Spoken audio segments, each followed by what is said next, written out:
Hey guys, how are you? Welcome to the live stream.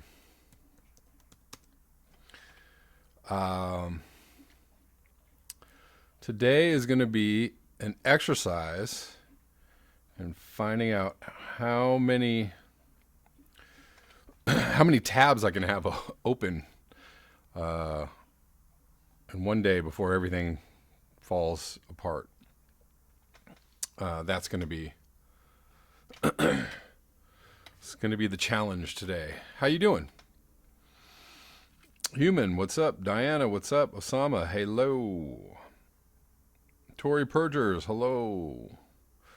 TCR, what's up? William, everybody here. Not everybody, but many. Many are here. Going south.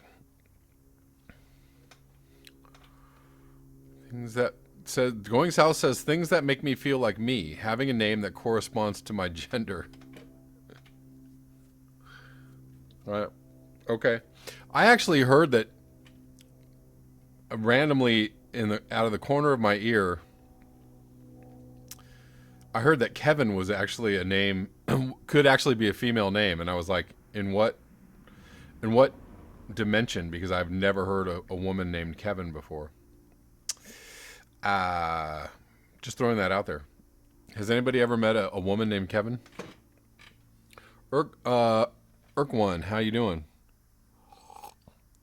Gazar, Andrew Walsh, Zoxalix. Is that name from like a Dr. Seuss book? Because it sounds like the name of a character in a Dr. Seuss. The Zoxalix. John Lundqvist. Kavina. That's the only one I've heard. Oh man, today you guys, we got so many headlines that I don't even know if I'm going to be able to. I don't even know if it's going to work out. We're going to see.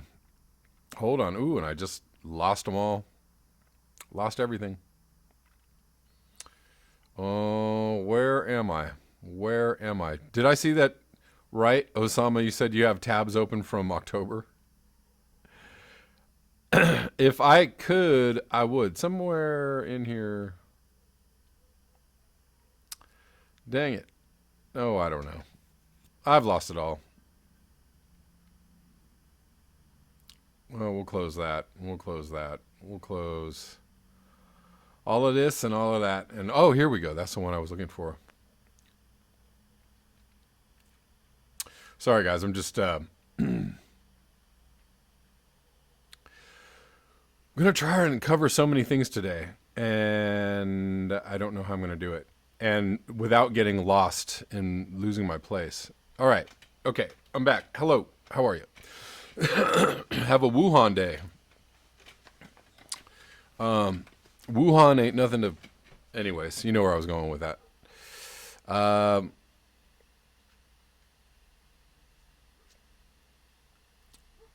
Zoxalix, Reality just did a video on population, how it's a myth. There are too many people. Sorry, Reality TV. I was subbed for a few days because they had a debate with Richard Wolff. I was triggered.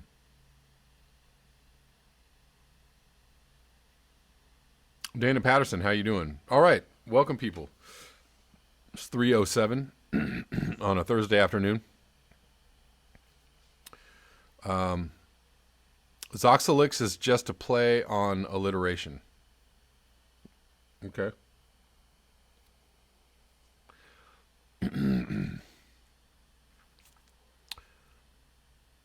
Overpopulation would be a myth if we were ant-sized. Yeah. All right, so let's get into some headlines, and because there's lots to talk about. We'll start with this. We'll just dive in. The Doomsday Clock moves to 100 seconds to midnight. Closest point to nuclear annihilation. I don't know why I'm laughing. It's not really funny if it weren't so absurd. Closest point to nuclear annihilation since the Cold War. So it actually moved closer. It was already, I thought it was already at its closest point. Sorry, that they moved it up last year, but now it's 100 seconds to midnight, which means that it's less than 2 minutes. They were like, we can't move it to 1 minute, but let's move it up 20 seconds. The closest symbolic point from an apocalypse since 1953. Rachel Bronson, president and CEO of the Bulletin of Atomic Scientists, said, we argued that the global situation was abnormal, but noted that nuclear and climate situations are worsening. The fact that the clock is now a mere 100 seconds from midnight signals really bad news. From the group of atomic scientists, really bad news, guys. The Yangtze goes through the Wuhan. I did not know that. Thank you, Tory Purgers, for that. Yeah, it was at 120 seconds to midnight, 2 minutes. Groot asks, what is it going to move 12 seconds next year? Yes, right. What are they going to do? Let's go, 5, no, 10, no, 20, no. Minute and a half. Todd Hitchcock says, it's beginning to be obvious we are in trouble. You know, I've been thinking about this the last couple days, and Sultan Bev says Blondie 1159 comes to mind. Yeah, the last couple days, like, I've been thinking about the fact that when I first started doing this channel, I knew that a lot of people were kind of watching my channel undercover, and that a lot of people thought I was probably a lunatic on many levels. Or they were like, you know, what the hell is he talking about? Kind of reaction. I didn't so much know that, I just felt that, and a lot of my feelings were borne out by people's actions toward me, right? You all know what I'm talking about. But anyways, in the last maybe 6 months or so, I've noticed that, you know, a lot more people understand the situation is dire, and that it's not, you know, because there's so much news now. There's Extinction Rebellion, there's Greta Thunberg, there's so much talk about this. There's so much news about this. You really have to live under a rock to not hear news about the climate situation. So, you know, my being a crazy person a couple years ago is now, you know, putting me in a position of like being way ahead of, you know, for many people, the information, you know. But for me personally, I was way behind the information. You know, as far as those who have been following Guy McPherson for much longer than I have. Yeah, so it's just, you know, and that's actually not, the messed up thing is that, like, I, you know, on some level I might want to feel good about not being crazy, but then I don't really want to feel good about the truth, right? You know, the truth is what it is. The truth is bad. The news is bad, so I'd rather not be right. I don't know why my dog is licking dirt, but it looks delicious. Rotterheim, what's up? Going South, Corey Morningstar belongs to that challenged group. What challenged group is that? I think maybe I missed something, or maybe it's something I said. Todd Hitchcock, your feelings are right, and I admit I was one of them, but I was slowly convinced. Really? Is that true? You're not joking? Okay. If that's so, well, you know, welcome to the Doomosphere, I guess. Karen Daly, I never thought. No, I'm not talking about you. That's the thing, is like, you know, we're all part of the same club. You know, we're all preaching to the choir here. We're not convincing anybody here, necessarily. I'm talking about, you know, people who were kind of out, you know, in my other sphere of like friends, family, you know, people I knew from playing music, you know, whatever, just people that knew me from out in the world, right? Like, maybe they stumbled on my channel, or maybe they realized I was doing this channel, and they were like, "Uh-oh, Kevin's Kevin's gone over the rainbow," or I don't know what's going on here, but let's keep very far away. But I'm nobody special. I'm nobody different than the thousands of other people who already know this news, who already know this reality, right? And now it's just growing. That number is growing, and now everybody's like, "Hey, this is where we're at." Going south. Morningstar. There's no overpopulation, just a racist myth that there is. Oh my God, she's one of those people. Oh, the more I hear about Cory Morningstar, the more I dislike her intensely. That is the worst possible thing to say about racism. As soon as somebody says overpopulation, oh my God. Here comes the,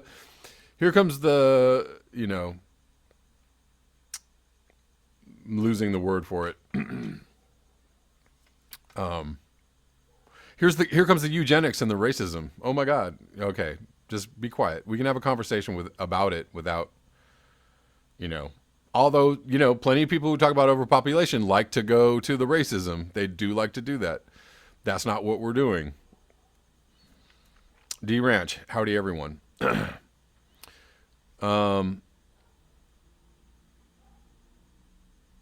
Sultan Bev says, shh, don't mention the O word. I actually just did see, I don't know if it's the same article, but I just saw something about, I did. And I don't know was it Going South that sent this to me? Oh, let's see. Okay, let's go see if we can dig this up. I kind of want to cover a bunch of headlines and not get lost. Too lost. Here we go. Here's I don't know if Going South, if this is what you're talking about. Carrying capacity, overshoot, and sustainability.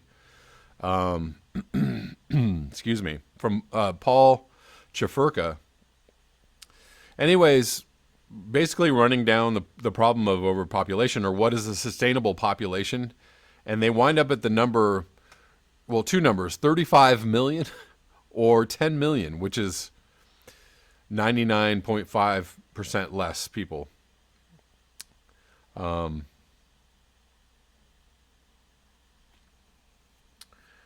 Hitchcock, I kept coming back. I needed to get educated on what was really happening in the world. Good. That's awesome. Well, I'm glad to be part of that journey. Jacob Gordon, race is an incredibly simple way to divide humans. There's only one human race. Exactly. It's just, there's a way to talk about it, which is not, why are all the people in third world countries having so many babies? I mean, like, come on. That's not where we're going with that.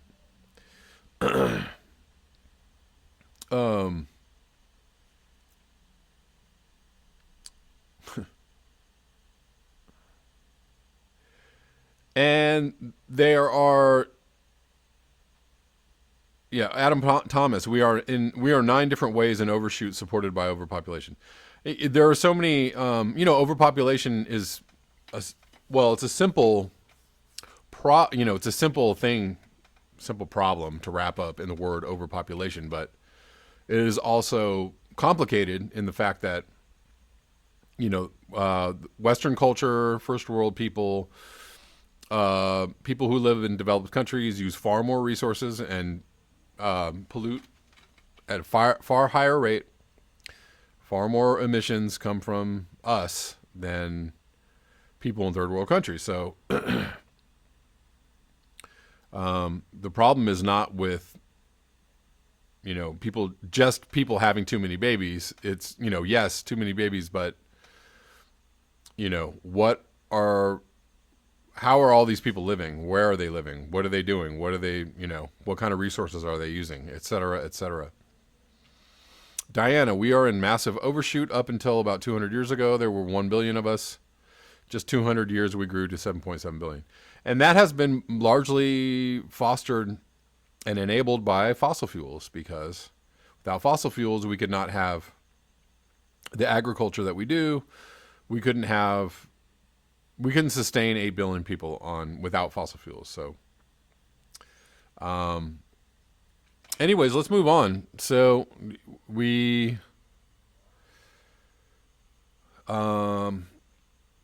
I'm seeing a lot of people talking about this coronavirus.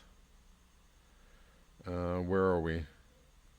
So the Wuhan coronavirus death toll rises to 17, with 547 infected in China, sparking fears of wider spread. And the first case has been reported in the U.S. There was also one case in Australia. CDC confirms first case of deadly virus in U.S. as China says number of infections now 440. Strike that, 547. Exported cases of the illness also have been confirmed in Thailand, Japan, and the Republic of Korea. The one in the U.S. was reported in Washington State, in Snohomish County. I heard that there was someone in Australia that had the virus as well. Am I wrong? Did I miss that?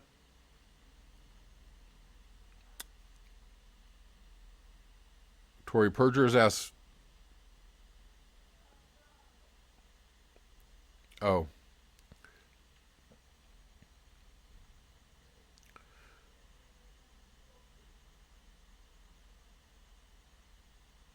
Okay, let's move on to more headlines. So there's more news reported about tree deaths. So something that I was talking about a lot over the last year, I haven't really been talking about it much lately. Apparently sequoias, or giant redwoods, are dying because of climate change. Trees that have been immune to insects, drought, and wildfires are starting to die, and scientists began the search for answers. So, almost everywhere that people live, they are seeing trees dying, all kinds of trees dying, and this is more evidence that this is a problem.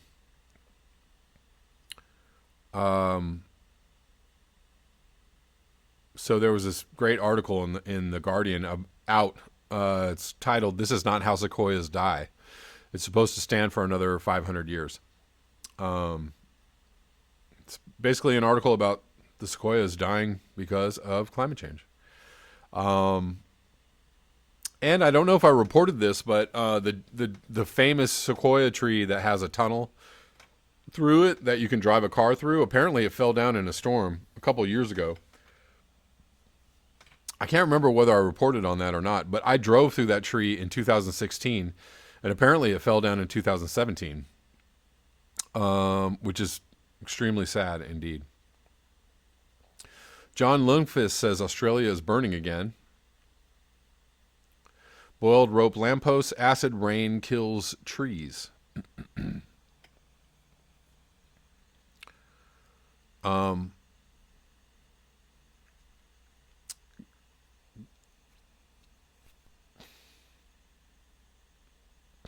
D-Truth says it's airborne, the coronavirus. Stay away from coughing. Dana Patterson, Dar Jamil, talks about the sequoias in his book, End of Ice. Here is another headline. There's just so much to talk about. Craziness. Highest atmospheric pressure in more than 300 years of London record keeping. So there was high barometric pressure over England and also in France.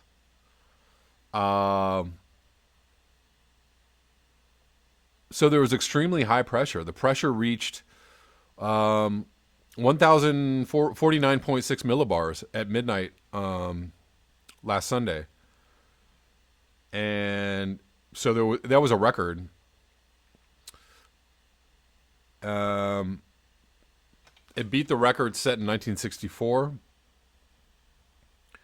And the highest of the highs, extremes of barometric pressure. Oh, I'm sorry. Even higher values were notched on Sunday elsewhere in the British Isles. Liscombe, Devon recorded 1,050.3 millibars, and several other stations topped 1,050 millibars. And this was due to a storm that was the Newfoundland storm that dropped all that snow. So there was a bomb cyclone, and that created low pressure, and that on the other side of the trough of the low pressure, there was this extreme high pressure over Europe, which has not been measured before. This is a record-setting high pressure event.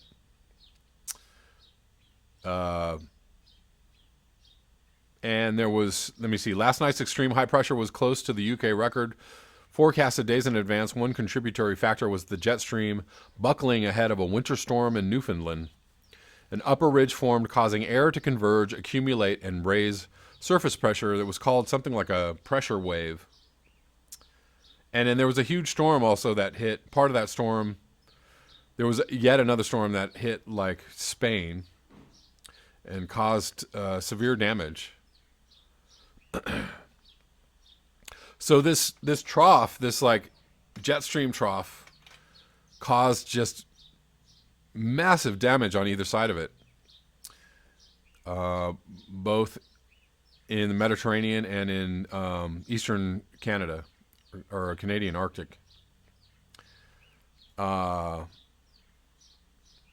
stuff. Again, weather weirding.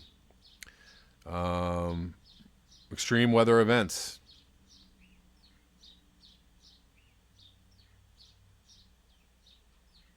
Sultan Bev says a new study of ice cores and glaciers in the autonomous Chinese region of Tibet reveals that the ice flows are holding viruses previously unencountered by humans. I also saw that. That's scary. I'm going to just stop right there and say that's extremely frightening.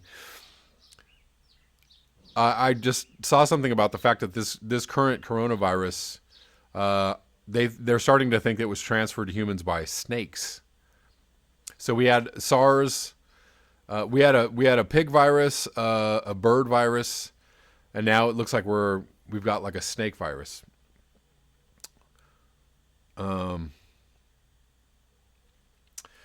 I have, and here's a funny thing. I have so many headlines to read, and not one of them has anything to do with impeachment of Donald Trump. But that is going on. That is going on. Impeachment is in full swing. I couldn't even begin to actually get into what I think about it. You all know what I think about it. It's a dog and pony show. Yes, there are many reasons we could impeach Trump, but they're not going to impeach Trump for those reasons because they're implicated in those crimes. Because the Democrats are implicated in the crimes that they actually should be impeaching Trump for. They can't do that. Going south says snake politicians. Last monkey, snars. Yes, the snars virus.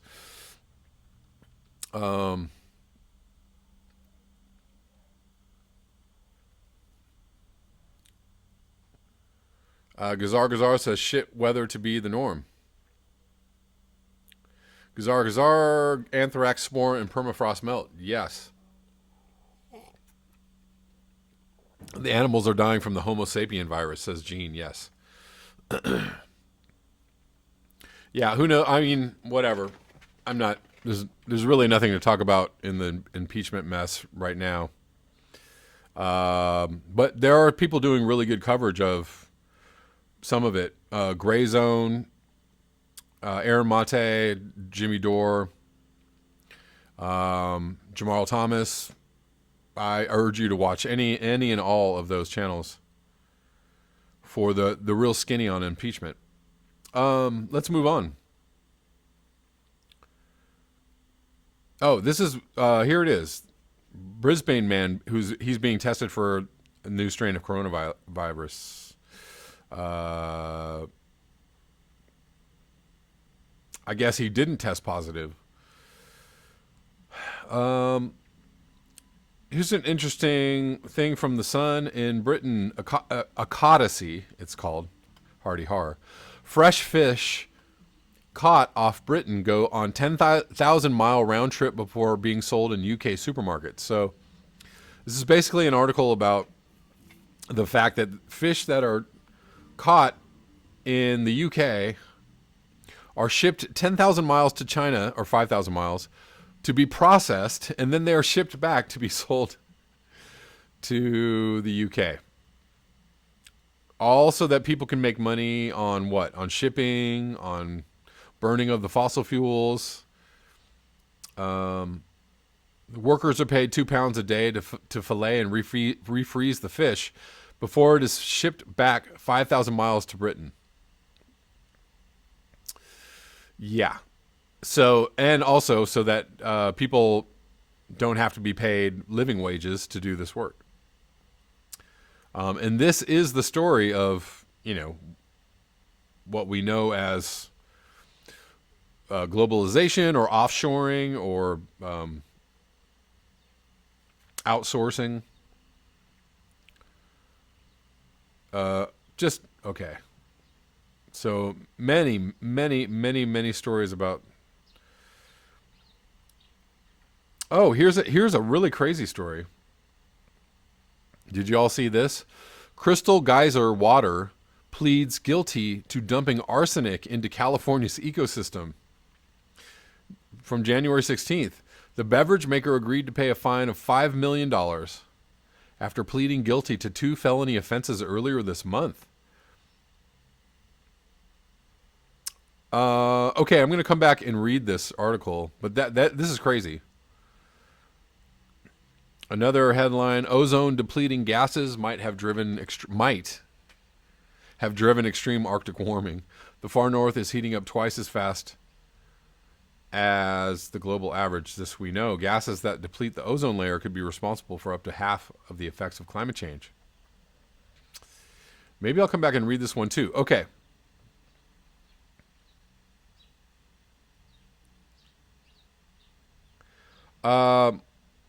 So in political news, Bernie Sanders is up in polls all over the nation. He's up 14 points in New Hampshire. After Hillary said nobody likes him. It appears that people like Bernie Sanders. This is a beautiful thing. I know he's not going to cure all the ills that befall the human race or the United States, but surely he is a giant step in the right direction.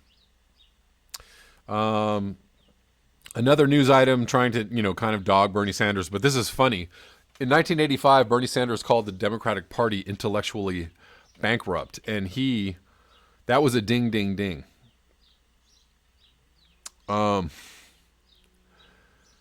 So let's hope and pray that, Bernie Sanders can bring just a little more sanity into this world, into this crazy world. Let's see. Trump.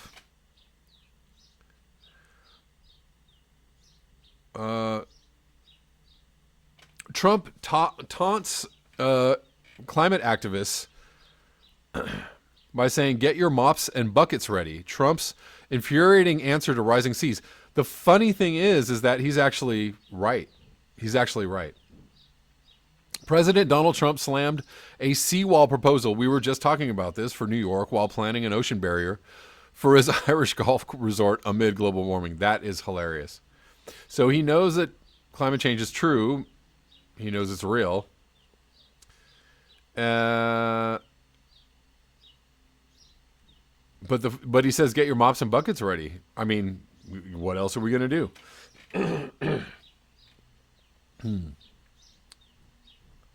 He said a massive $200 billion seawall built around New York to protect it from rare storms is a costly, foolish, and environmentally unfriendly idea that, when needed, probably won't work anyways. So yes, a broken clock can be right twice a day. And on this one, he's absolutely right. Sorry, you'll just have to get your mops and buckets ready. Yeah, it's a stupid idea. He's calling this one correctly. I hate to agree with Donald Trump, but on this one, he's correct.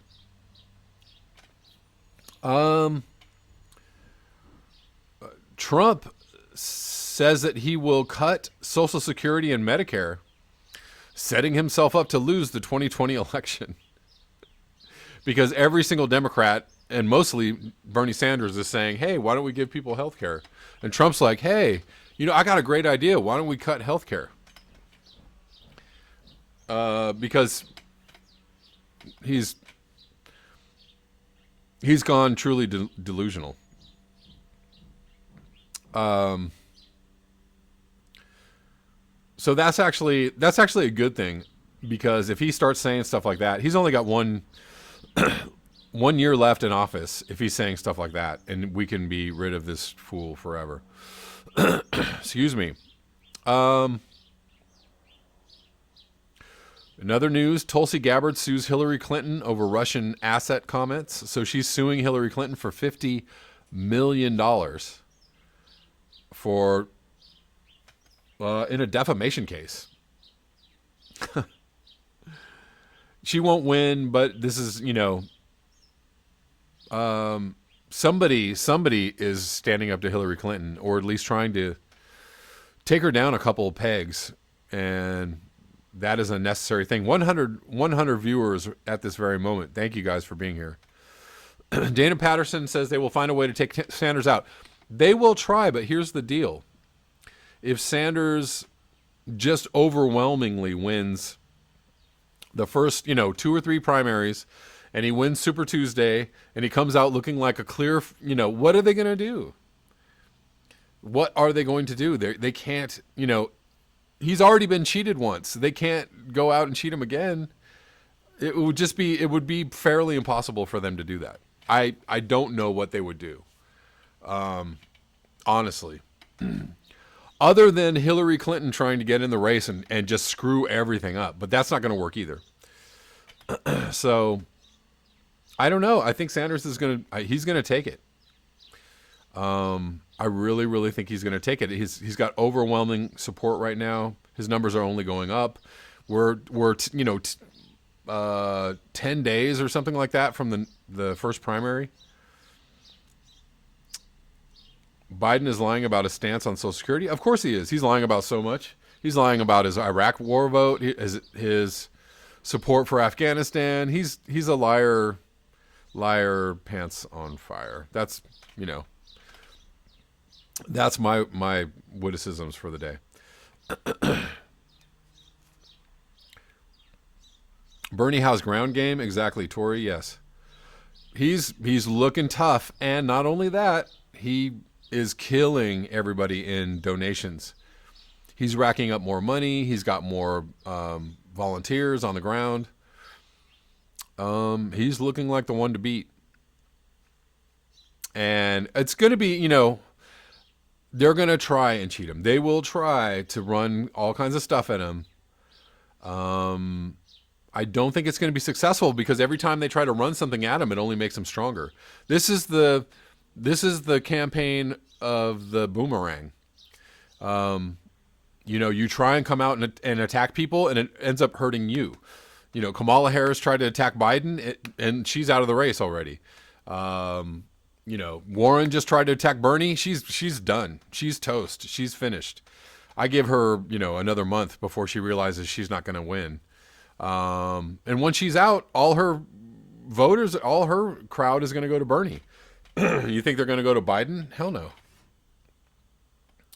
And that only makes Bernie stronger.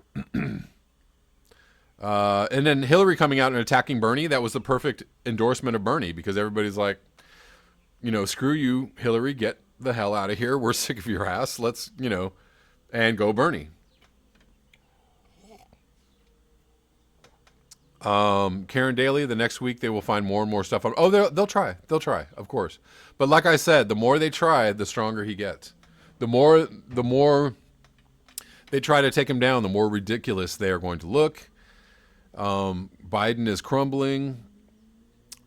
So that is my big problem with the impeachment. It was designed to keep Bernie off the campaign trail, but it's too late. It's too late. When he's off the trail, he's still going to win. He's already got the momentum going into the primary, right? It's already, he's got this upswell of support. The primary is like less than 2 weeks away. It's the Monday from, a week from this Monday. And whether he's off the trail or not, he's going to win.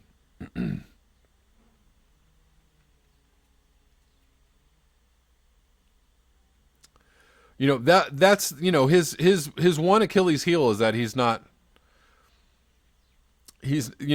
tough enough. But I'm going to say this though. So no representation says Bernie doesn't stand up to the cheating though. So big deal if he becomes president. He isn't going to get Medicare for all passed without progressives in Congress. So hold on. There's a different thing. He's playing mild and nice and, mild mannered while he's in as the nominee, because he knows that if he attacks people, if he comes out too hard, it's going to boomerang on him. That's what's happening to all the candidates. If you come out too hard, it boomerangs. He understands the game. He understands the game right now. Once he's president, he can start, hey, Bernie has executive power. All the executive power that Obama had, all the executive power that Trump has, he has the power of the pen. He can start, writing things into law and start passing laws and start pushing things, He's got a lot of power as president. But this is funny though. Now this impeachment sets up a precedent for impeaching somebody over stupid shit. So if Bernie starts, this is when people are going to get mad about executive power, when Bernie Sanders is president, because he's going to be president. He's going to start signing all these executive orders, and people are going to go, hey, we got to curtail this executive power. That's when people are suddenly going to be like, oh, clutch the pearls. But too late. It's going to be too late. He's going to pass all this stuff, and we need it. We need it. It's going to be good for people. Just let it happen. Let it be good. Let it be good for people. Let it be, a way to make some kind of progress on climate change. Clay Baum, Black Bear News, great vids. Thanks, man. Thank you.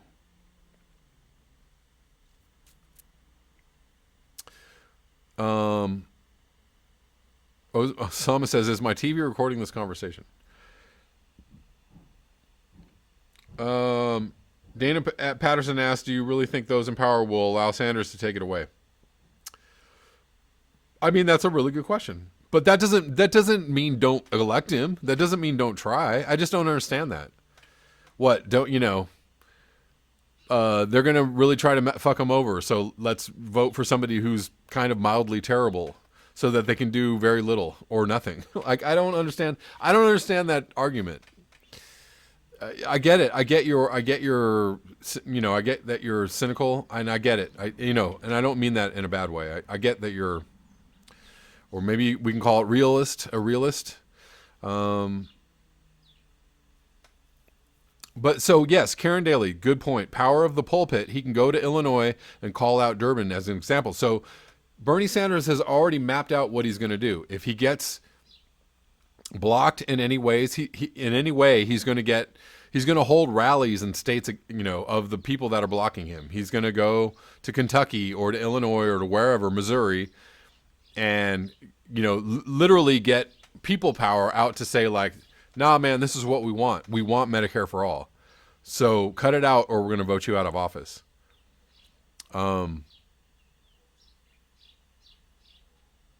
Is that going to work?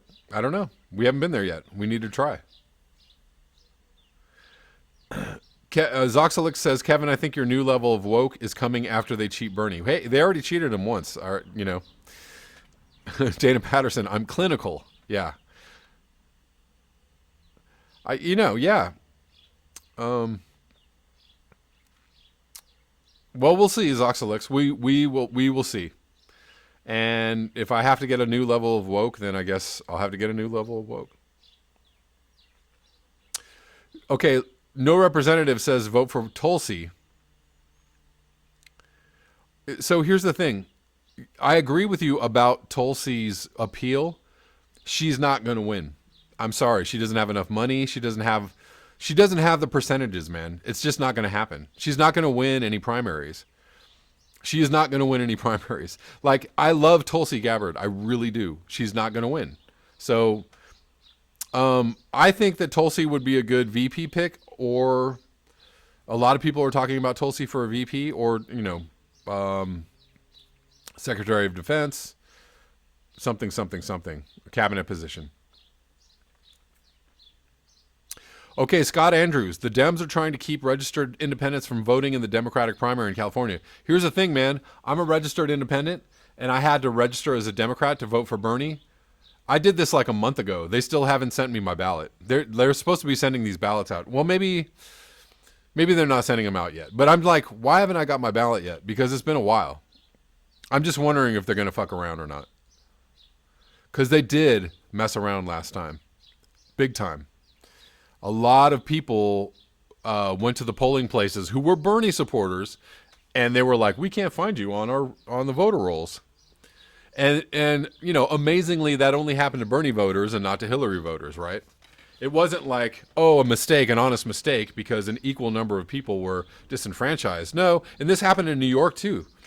A bunch of people were kicked off voter rolls, and they were all, surprise, Bernie voters.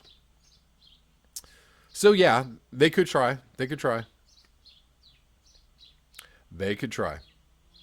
All right, so before I close out this video,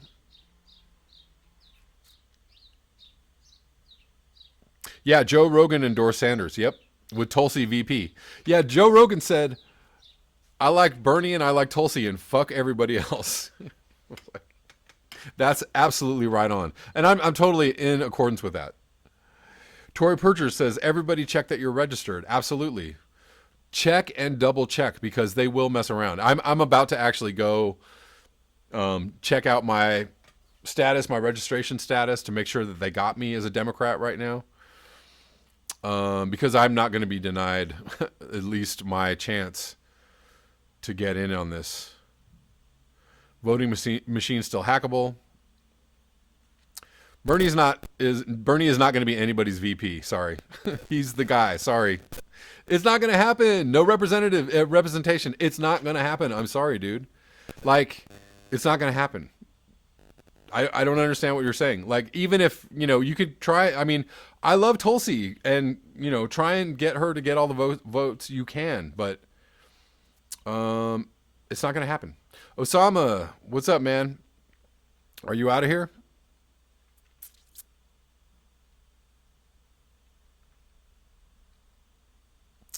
All right, so I want to just cover a few stories before we get out of here.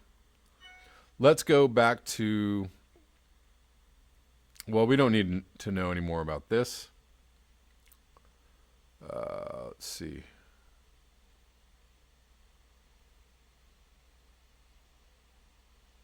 So let's go with Crystal Geyser Water pleads guilty to dumping arsenic into California's ecosystem. The company that makes Crystal Geyser natural alpine spring water has admitted to illegally handling hazardous wastes at its facility in Olancha, California. On January 9th, CG Roxanne LLC, the company behind the bottled water brand, pleaded guilty to 1 count of unlawful storage of hazardous waste and 1 count of unlawful transportation of hazardous material. In a plea agreement filed in U.S. District Court, the beverage maker agreed to pay a criminal fine of $5 million, according to the U.S. Attorney's Office. The groundwater at CG Roxanne, sourced from the Sierra Nevada mountains in California, contained naturally occurring arsenic, which it filtered out using sand filters. To maintain the effectiveness of the sand filters, CG Roxanne backflushed the filters with a sodium hydroxide solution, which generated thousands of gallons of arsenic-contaminated wastewater, the U.S. Attorney's Office said in a press release. The statement clarified that the case concerned the violations in handling and transporting the wastewater, and not the safety of the Crystal Geyser bottled water, which is sold nationwide in stores like Walmart. Representatives from CG Roxanne did not immediately respond to people's requests for comment. CG Roxanne then released the arsenic. They released the arsenic-contaminated wastewater into a man-made pond for about 15 years. According to court documents, the dumping site was known as the Arsenic Pond. I want to write a song called The Arsenic Pond. The issue first came to the attention of local authorities in March 2013, when a sample of the pond showed arsenic levels at more than 8 times the hazardous waste limit. In 2015, the company was instructed to remove the arsenic pond. The removal that was conducted that May was done without the proper manifest and without identifying the wastewater as a hazardous material, according to the U.S. Attorney's Office. The arsenic-contaminated wastewater was ultimately transported to a Southern California facility that was not authorized to receive or treat hazardous waste, read the press release. As a result, more than 23,000 gallons of wastewater from the arsenic pond allegedly was discharged into a sewer without appropriate treatment. Boom, boom, boom. The 2 companies that were hired to transport and treat the wastewater are scheduled to go on trial on April 21. If convicted, according to the Department of Justice, each company would face a maximum fine of $8 million. On the Crystal Geyser official website, the brand described itself as a good citizen and a partner in each of the 7 communities where it produces the beverages. The company also produced bottled water in Benton, Tennessee, Johnstown, New York, Moultonboro, New Hampshire, Mount Shasta, California, Norman, Arkansas, and Salem, South Carolina. And they're all, we actively participate in supporting our communities, and we protect the natural surroundings. Blah, blah, blah, blah, blah. Yeah. They'll do nothing of the sort.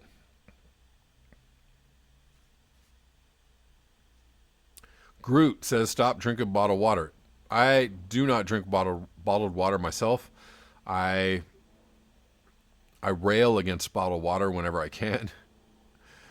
Osama says, Biden is about as exciting as roofies. Did you all see that? Oh, there's another one. Did you all see him go, why? Did you see that? Hilarious. He lost his cool. A reporter was asking him. Actually, I think Hillary Clinton did something like this in the last election. Somebody was asking her something and she freaked out. She was just like, no. And so somebody was asking Biden something and he turned around and he was like, why? Looking, and we haven't even started the first primary yet and he's freaking out. Anyways.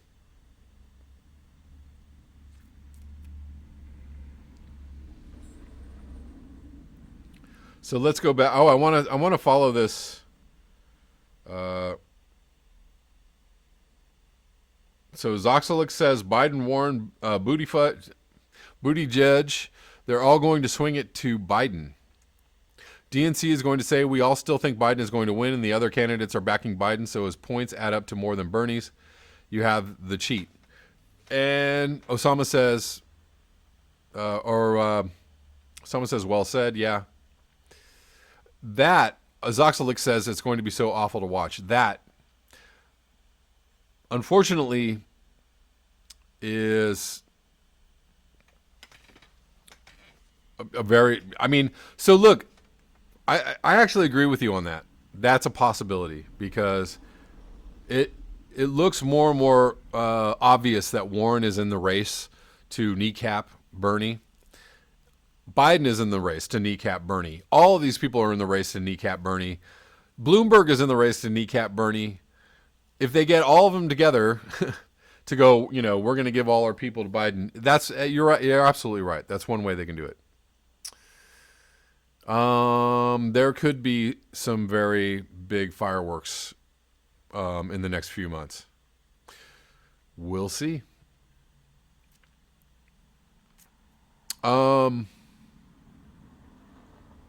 Glenn Greenwald, yes, that is also another story that I did not get to yet. So let's cover that in the very end of this. Glenn Greenwald was indicted in Brazil for cybercrime. So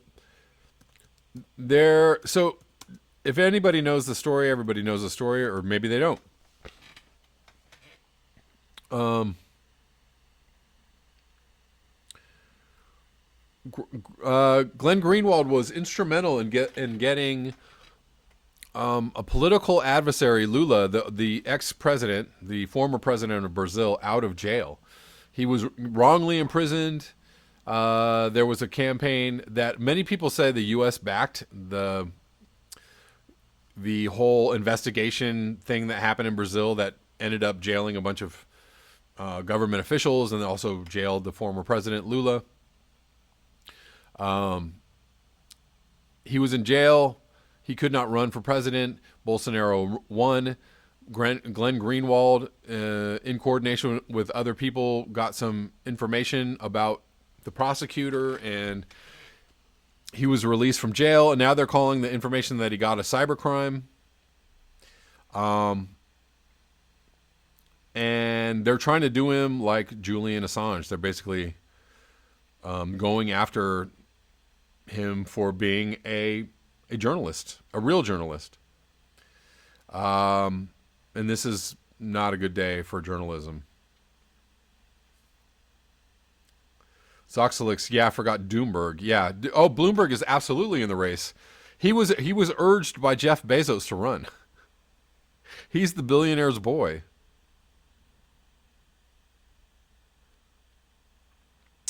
Osama says Coke and Levi's polluted the water in Mexico so the farmers could no longer grow food. And we wonder why they are coming here. Oh, there's another story out of Mexico that there was another huge wave of migrants coming towards the U.S. and like the Mexican like National Guard or the Army stopped them all. Max Blumenthal, yep, he was already arrested and let go. But they tried to get him. They are trying to Julian Assange him, absolutely.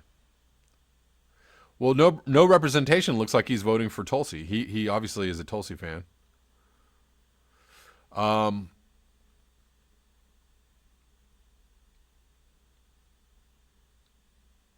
let's look at this story. Ozone-depleting gases might have driven extreme Arctic warming. Might being the not really operative word. I don't know why my arm is hurting. The far north is heating up twice as fast as the global average. Gases that deplete the ozone layer could be responsible for up to half of the effects of climate change observed in the Arctic from 1955 to 2005. This is from January 20th, by the way. The finding could help to explain the disproportionate toll of climate change on the region, which has long puzzled scientists. The Arctic is warming at more than twice the average rate of the rest of the globe, a phenomenon known as Arctic amplification, and it is losing sea ice at a staggering pace. Ozone-depleting substances, including chlorofluorocarbons, are known to warm the atmosphere thousands of times more efficiently than carbon dioxide. Most of the research on these chemicals has focused on their effects on the planet's protective ozone layer, especially over the southern hemisphere, where they are responsible for the formation of the Antarctic ozone hole, says Mark England, a climate scientist at Scripps Institute of Oceanography in La Jolla, California. He co-authored the study published on January 20th in Nature Climate Change, which he says is really reframing a lot of the discussion on a more global basis. England and his colleagues compared climate simulations both with and without the mass emissions of CFCs that began in the 1950s. Without CFCs, the simulations showed an average Arctic warming of 0.82 C. When the presence of ozone-depleting compounds was factored in, that number jumped to 1.59 C. That is crazy. That's a crazy number. The researchers saw similarly dramatic changes in sea ice coverage between the two sets of model simulations. By running the models with fixed CFC concentrations while varying the thickness of the ozone layer, the team was able to attribute the warming directly to the chemicals rather than changes these substances caused in the ozone layer. Wow. England's team has done a careful study in a single model, says Marika Holland, a climate scientist at the National Center for Atmospheric Research in Boulder, Colorado. I think that it makes a lot of sense. She says that the warming effects of ozone-depleting substances in the atmosphere is a well-documented phenomenon. However, she notes the complexities of climate models make it hard to say for certain what the exact magnitude of the effect on the Arctic is. Susan Strahan, an atmospheric scientist at NASA's Goddard Space Flight Center in Greenbelt, Maryland, says that the work is interesting and provocative, but she is not yet convinced of its conclusions. A stronger argument could be made, she continues, if the team had been able to provide a clear physical explanation for the modeled amplification. Both Strahan and Cecilia Bitts, the climate scientists at the University of Washington in Seattle, say that the replicating these results in multiple climate models will be crucial for improving estimates of just how much responsibility CFCs bear for heating the Arctic. Global CFC concentrations have been on the decline since the turn of the millennium following the 1989 adoption of the Montreal Protocol, which called for the phase-out of the substances. Although many other factors contribute to Arctic amplification, the result suggests that Arctic warming and sea ice melt might be tempered in the future as ozone-depleting substances continue to leave the atmosphere. It's a very important paper because it has a little shred of optimism. All right, well, that, you know, if all else fails, optimism. Hey, got a super chat in here somewhere. Osama, thank you. Thanks for the super chat. Osama says, this is my home for the truth. Appreciate that, friend.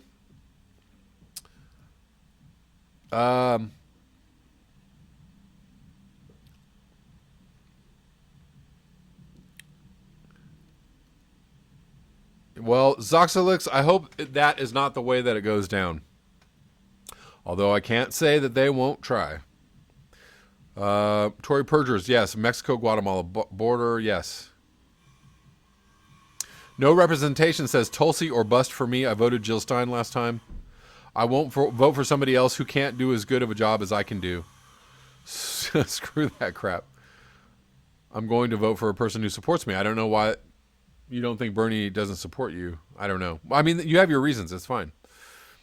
And you know what? Tulsi is a fine person to vote for. I have no qualms with your choice. I'm just saying she's not going to win. She just isn't going to win. She doesn't have, on the realistic, playing field of percentage of voters and money raised and, unfortunately, those things need to be in place for somebody to win.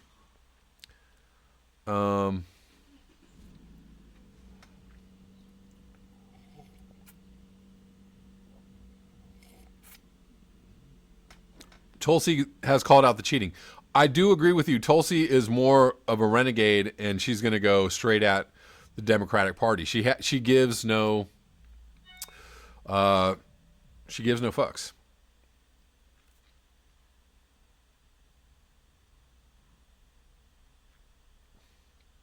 Tory Perjure says he got in the race too late back then, waiting for Warren.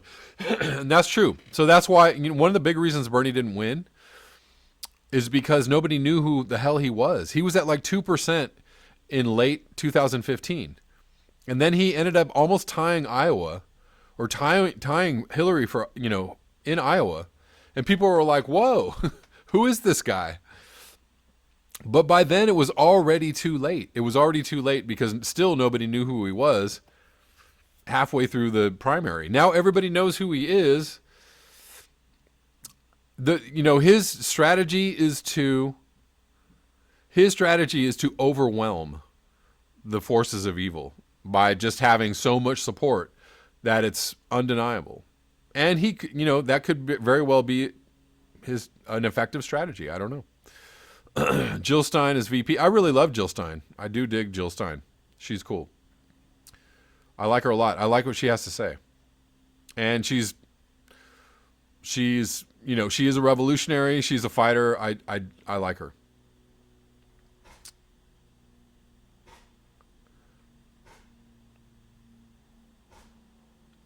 Gene says Tulsi Hindu, Bernie Taoist.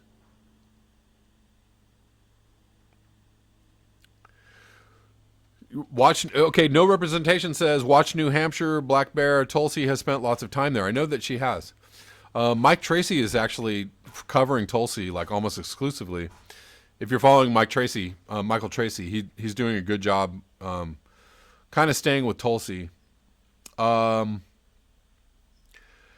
but have you seen the latest poll out of New Hampshire? Has Bernie 14 points in the lead over everyone, over Biden. He's at like 27, and Biden's at like 17 or something like that. He's up 14 points in New Hampshire. I don't know what else to say, man. I don't know how. Maybe Tulsi surprises. Maybe. I don't think it's going to happen, though, man. I just don't. Not with the support that Bernie has. I just don't think so. And that's no diss on Tulsi. That's just no diss on Tulsi. Jesse Ventura is awesome. Yeah, I love Jesse Ventura. I would vote for him, too. Osama says Sanders Gabbard is a dream ticket. Absolutely. My dream ticket is Sanders Gabbard. Tulsi Gabbard is VP. That's a head explosion ticket. The establishment would absolutely lose their goddamn minds if it was Bernie Sanders and Tulsi Gabbard. And, so Bernie brings the domestic policy, Tulsi brings the, foreign policy, and they are the wedge.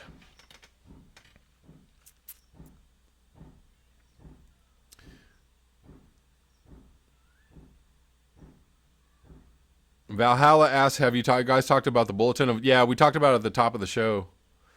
They're at 100 seconds, which is an interesting number. They moved from 2 minutes to 100 seconds, but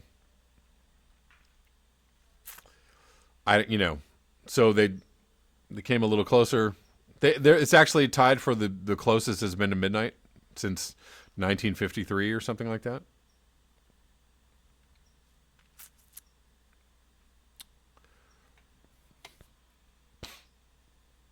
Yeah, maybe they'll move it up a couple more seconds next year. Who knows? Or maybe they move it up to a minute from midnight.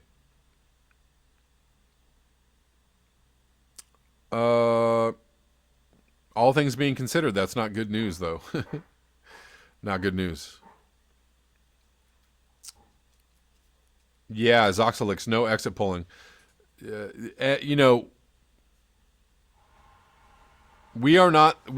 elections are not the fairest of elections.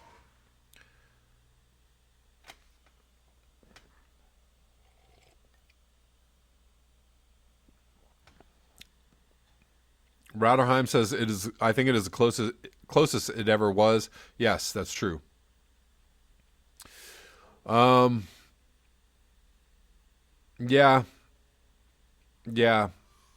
This is going to be an interesting year because in the middle of all this political intrigue,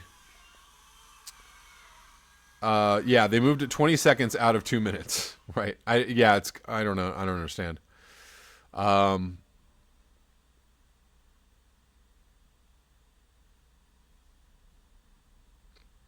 Gene says, I am a warrior in my own way. Secrets. Good on you. I see your warrior. My warrior sees your warrior.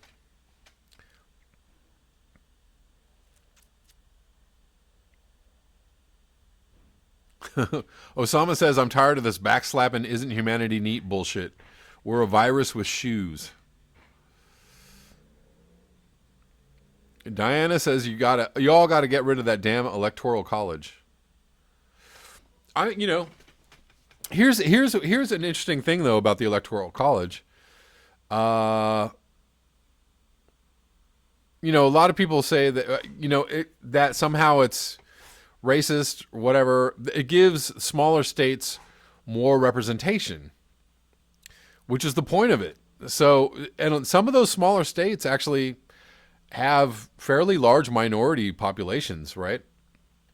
So I'm not really, I don't know. I'm on the fence about the electoral college. Like, yeah, if we had a straight out, it would change the political race immensely if there was no electoral college, because I heard somebody saying that, the candidates would all just camp in New York or California, or Texas. and try and just get, the biggest number of votes, right? Popular vote. So they camp out in the where the population is. Chicago, Texas, the four biggest cities, Houston, New York, Chicago, and LA. They just camp out there, and they just they wouldn't bother campaigning in the middle of the country. So I don't know. I'm a little bit torn on the electoral college thing. It might have been a racist thing in the beginning. It might have been, the idea might have been racist in the beginning. I totally agree with that. But I don't know that it's necessarily racist right now, and it actually does give the smaller states some kind of representation. All the battleground states are like Pennsylvania, Ohio, Michigan, Florida. Gives these like weird smaller Midwest states like, a lot of power, a lot of sway over the presidential race. So they actually have to appeal to people in the Midwest or to people like working class people, and not to all the, the elites that live on the coast. I don't know. I don't know. I don't know. I just don't know. Exactly. So no representation. You agree with me? Yeah. They would appeal to all the people with money that live on the coast. They would just be like, oh, if we can get New York and LA, all the liberals in New York and LA will win. And that doesn't necessarily represent, that's not necessarily a good thing. Sultan Bev says, we don't need warriors, we need gardeners. How about warrior gardeners? And we do want the farmers who feed us to have a voice. Yes, and we want the people, the middle, the workers, the working class, the people that not just feed us, but make our, cars and our food and our clothes, to have some say.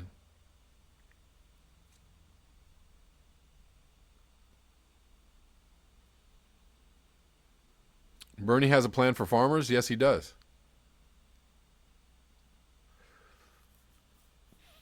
Yeah, the voting districts do look strange. Yeah, the gerrymandering is a serious problem. A serious problem. That has to be dealt with, because the gerrymandering is like all over the place. Gray Silverback says we would have had Gore and Hillary without. Yeah, you're right. We would have.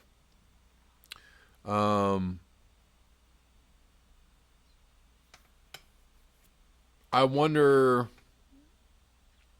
if we would have taken out the electoral college over the last 4 or 5 presidential elections, like who would have won what. It probably would have been all Democrat, like all the way through,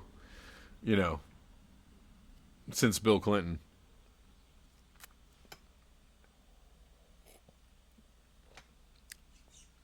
Gene says, Sultan, I'm an organic farmer as well. They go together. Farmers are historically tough and independent and warrior as well. I got this. Sweet. With that was an excellent comment, Gene. Thank you. With that, I'm going to sign off, guys. Thank you so much for being here. Wormany says, how about no warriors? Well, warriors not necessarily in the sense of like combatant fighters and killers. I mean, like warrior spirit, I think maybe we're talking about. I don't know. Maybe we don't have to couch everything in militaristic terms. I don't know. Prud'homme, hello and goodbye. I'm sorry, man. I'm about to sign off, but I'm glad you made it for the last like 30 seconds. Gore won the electoral vote as well. Yeah, that's the thing. Hold on a second. If we go back, Gore actually won the election. That shit was straight stolen. That was a hack job by the Bush brothers, the Bush family, and the Supreme Court. They were all in on it. Gore, when I went to bed on that night, on election night, I was like, Gore won, yes. And I was like, sweet dreams. And I woke up the next morning and it was like, bloody hell, what the fuck is going on? And that was the beginning of the end, really. The Bush presidency was by far the worst presidency we've endured. I've endured, personally. I remember the Bush presidency. That shit sucked. You guys think Trump sucks? Bush sucked ass. That was horrible, man. That was a nightmare. That was like fucking goddamn. That shit sucked. I was, I was gritting my teeth the entire Bush presidency. I was like, let this end, please. Somebody let this end.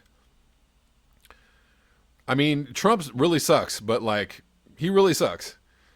But I just don't feel the same like animosity. I don't feel the same kind of like, dark cloud above my head that Trump made me feel. I mean, that Bush made me feel. Trump is just an asshole, and he's going to like shoot himself in the foot. Osama, you feel me on that, right? Yeah, Bush made up wars. He got us into all kinds of wars. Osama, thank you. Valhalla, thank you, bro, for the super chat. Yeah, we were in all kinds of wars. We had buildings falling down in New York City. We had electric cars being scuttled. We had oil, use ramped up. We had everybody driving SUVs. It was just a nightmare, man. It was a fucking nightmare. And then at the very end of the Bush presidency, the entire economy collapsed. I mean, what a fitting end to that nightmare. More nightmares. It was horrible, dude. Oh yeah, I know. I was only a child during Nixon, so I don't even remember that shit. But I know that was crazy. But Trump is like, Trump is just like weird. He's terrible, but he's also kind of weird on some level. Just like, I feel like he's just this aberration, and I'm really hoping that my gut instinct is right and that he's going to be gone. This is it. This is the end of Trump this year. No more Trump. Zoxalix, I'm with you, man. All right, I got to get out of here, guys. I love you. Peace out. I will see you on the next video.